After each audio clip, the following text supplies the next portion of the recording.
आता बातमी आहे शिक्षण क्षेत्राशी निगडित।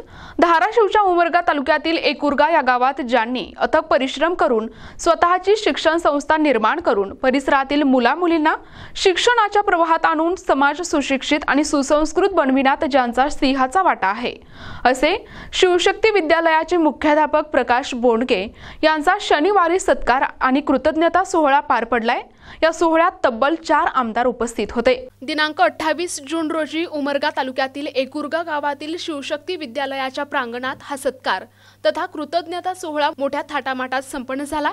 या सोहळ्यात मराठवाडा शिक्षक आमदार विक्रम काळे, मराठवाडा पदवीधर आमदार सतीश चव्हाण, उमरगा लोहारा आमदार प्रवीण स्वामी, शिवसेना उपनेते तथा माजी आमदार ज्ञानराज चौगुले यांची प्रमुख उपस्थिती होती। तर प्रकाश आष्टे, दिलीप भालेराव, उपशिक्षणाधिकारी दत्तात्रय लांडगे, कसगीचे विठ्ठलराव बदोले, सरपंच आरणी, मुख्याध्यापक पद्माकर मोरे आदी मान्यवर व्यासपीठावर उपस्थित होते। कार्यक्रमाच्या अध्यक्षस्थानी राष्ट्रवादी काँग्रेस पक्षाचे प्राध्यापक सुरेश दाजी बिराजदार यांची उपस्थिती होती। माझं एवढंच आहे की शाळेचं महत्त्व या गावात शाळा काढण्याचं लोकांना कळालं असेल। कितीतरी गावात मी जातो, मी पुणे अपघाताने झालेले संस्थाचालक आहे, आमचे सुरेश दाजी खानदानी संस्थाचालक, बरोबर आहे ना। मग रेडीमेड संस्था मिळाली, त्यांनी कष्ट करून उभी केली। परंतु ज्या ज्या संस्था ग्रामीण भागात स्थापन झाल्या त्याचा एक विशेषतः लातूर, बीड, उस्मानाबाद हा कायम दुष्काळी पट्टा आता बरोबर पाणी दिसू लागलं तुम्हाला। मुलं शिकले, शेतीवर अवलंबून राहण्यापेक्षा शिक्षणाचं महत्व त्याला कळलं। फक्त आमची मुलगी, आमची कन्या शिकली नाही, वयात आल्यानंतर लग्न करून दिलं तिचं। कदाचित त्यातूनही एखादी IAS ऑफिसर घडली असती। कितीतरी अधिकाऱ्यांना आपण मुकलो महिला अधिकाऱ्यांना असंही म्हणायला हरकत नाही।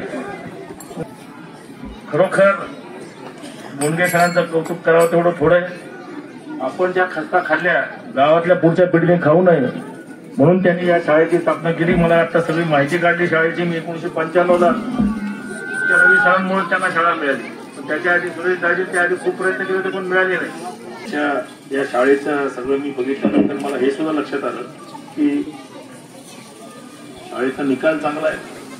कितीतरी पुरस्कार या शाळेला मिळालेले, चांगल्या प्रकारचे गावातले सार्वजनिक हिताचे उपक्रम तुम्ही घेता। यावेळी उमरगा लोहारा तालुक्यातील वेगवेगळ्या शाळांचे मुख्याध्यापक आणि शिक्षक आणि परिसरातील ग्रामस्थ आणि आजी माजी विद्यार्थी मोठ्या संख्येने उपस्थित होते। यावेळी मुख्याध्यापक राहुल सोनवणे, शाहूराज जाधव, विराज मोरे, कमलाकर भोसले आदींची उपस्थिती होती। सांगितलं पहिल्यांदा मी माझ्या वतीनं तुम्हा सर्व उपस्थितांच्या वतीनं सेवानिवृत्तीच्या नंतरचा कालखंड सुखाचा, समाधानाचा, भरभराटीचा, यशाचा आणि आरोग्यदायी जावो अशी पहिल्यांदा आई जगदंबेचरणी प्रार्थना करतो। शाळेला मला वाटतं 24-25ला प्रथम पारितोषिक सुद्धा जिल्हा स्तरावरच मिळालेलं आहे। तर काही मुख्यमंत्री माझी सुंदर शाळा या योजनेअंतर्गत ते पारितोषिक प्राप्त झालं। हे सगळं जरी झालं तर चव्हाण साहेबांनी आता सांगितलं की आपण या शाळेच्या एकंदरीत यशाचं मूल्यमापन कशाच्या जोरावर करायचं। तर आजपर्यंत या ठिकाणी शिक्षण घेऊन ज्यांनी आपला नावलौकिक कमवला, आपल्या कुटुंबाचा, आपल्या गावचा, या शाळेचा मी नेहमी सांगत असतो। आणि माझा विद्यार्थ्यांना सुद्धा प्रश्न आहे, आपण बघतोय पतंग हवेत उडतो, मला वाटतं आधी सुद्धा तुमच्याकडची चर्चा झाली, कशाच्या जोरावर उडतो? काही मंडळीचा हवेच्या, काही लोकांचा दोराच्या, पण हवेच्या नाही तर दोराच्या जोरावर पतंग उडत असतो। त्या पद्धतीनं विद्यार्थ्यांनी सुद्धा या शाळेतून शिक्षण घेतल्यानंतर आकाशात गगन भरारी घेतलं एवढं यश जरी संपादन केलं तर तुमची आणि तुमच्या या संस्थेची नाळ आपण तुटू देऊ नका। ती जर नाळ तुटली तर आपण भरकटल्यासारखं कुठेतरी जाऊ। जोपर्यंत दोर जोडलेला असतो तसा अखंडितपणानं आपला आणि आपल्या या संस्थेचा दुवा टिकून राहण्यासाठी तुम्ही निश्चितपणानं काम करावं। शिक्षित होतो तर मी या शाळेच्या वतीनं नुसतं विद्यार्थी सुशिक्षित करण्याचं काम केलं नाही तर शाळेनंतर सुसंस्कृत करण्याचं काम त्यांच्या माध्यमातून केलं गेलंय। म्हणूनच एवढ्या मोठ्या प्रमाणात आपण बघतोय, नुसतं शिकून मोठं होऊन भागत नाही, तर त्या पद्धतीचे संस्कार सुद्धा आपल्याला प्राप्त होण्या काळाची गरज आहे. ते संस्कार सुद्धा या शाळेतून दिले जातात. दरम्यान धाराशिव लोकसभा मतदारसंघाचे खासदार ओमराजे निंबाळकर यांनी ऑनलाईन पद्धतीने या सोहळ्यात सामील होत बोंडगे सरांना शुभेच्छा दिल्या. तसेच या शाळेचा माजी विद्यार्थी तथा IPS अधिकारी आतिश कांबळे यांनीही ऑनलाईनरित्या सोहळ्यात सामील होत कृतज्ञता व्यक्त करत शुभेच्छा दिल्या. या परिसरातील एक अतिशय चांगली शाळा म्हणून या शाळेचा नामोल्लेख मी नेहमीच करत असतो. या बीट मधली तर ही शाळा टॉपचीच आहे, परंतु जिल्ह्यामध्ये माझी शाळा सुंदर शाळा या अभियानमध्ये ज्या शाळेनं गतवर्षी जिल्ह्यातला पहिला क्रमांक पटकावला ती शाळा म्हणजे शिवशक्ती विद्यालय. आणि त्या विद्यालयाचे प्रमुख गेली अनेक वर्ष अतिशय सक्षमपणे एक कर्तव्यनिष्ठ आणि कर्तव्य कठोर ह्या दोन्ही गोष्टी वेगवेगळ्या आहेत. कर्तव्यनिष्ठ स्वतः असणे आणि कर्तव्य कठोर म्हणजे स्वतः सोबत इतरांना कर्तव्याची जाणीव करून देऊन कठोरपणे त्याची अंमलबजावणी, पण पाठीवर शाबासकीची थाप द्यायला देखील ते कधीही मागे पुढे बघत नव्हते. मी कोरेगाव येथील प्राथमिक शाळेमध्ये असताना अनेक कार्यक्रमाच्या माध्यमातून, क्रीडा स्पर्धेच्या माध्यमातून, मासिक केंद्र संमेलनाच्या माध्यमातून त्यांची आमची नेहमीच भेट व्हायची.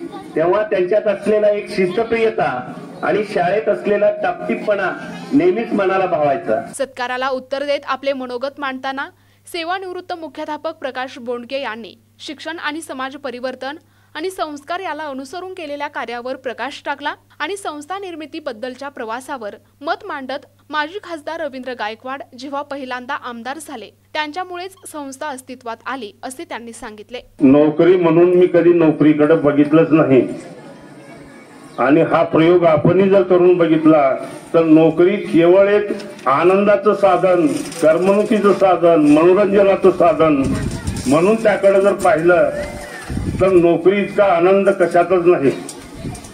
मग ते आपल्या विषयामधले वेगवेगळे प्रयोग करणं असेल, जसं आता मी एक भाषाविषयी शिकवतो, कविता संगीतबद्ध करणं, विद्यार्थ्याला हावभावानिशी शिकवणं आणि अक्षरशः काही कविता गावातली गुराखी देखील ते कविता रस्त्यानं म्हणलेली मी कानानं ऐकलं.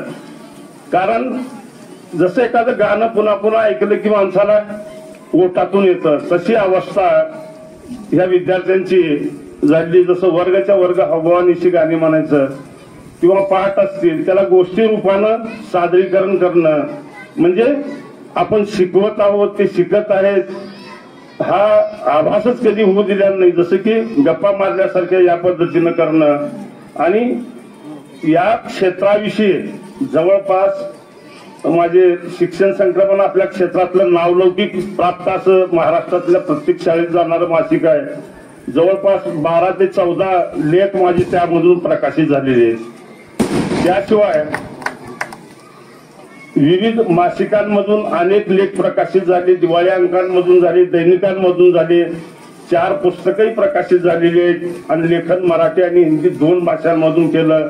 एक तर लेख असा होता की रयत शिक्षण संस्था, विज्ञान क्लब अशा 3-4 नामांकित संस्थांनी पुनर्मुद्रणासाठी त्यांच्या मासिकात छापण्यासाठी परवानगी मागितली पत्र पाठवून मला, आणि मी त्याला परवानगी दिली.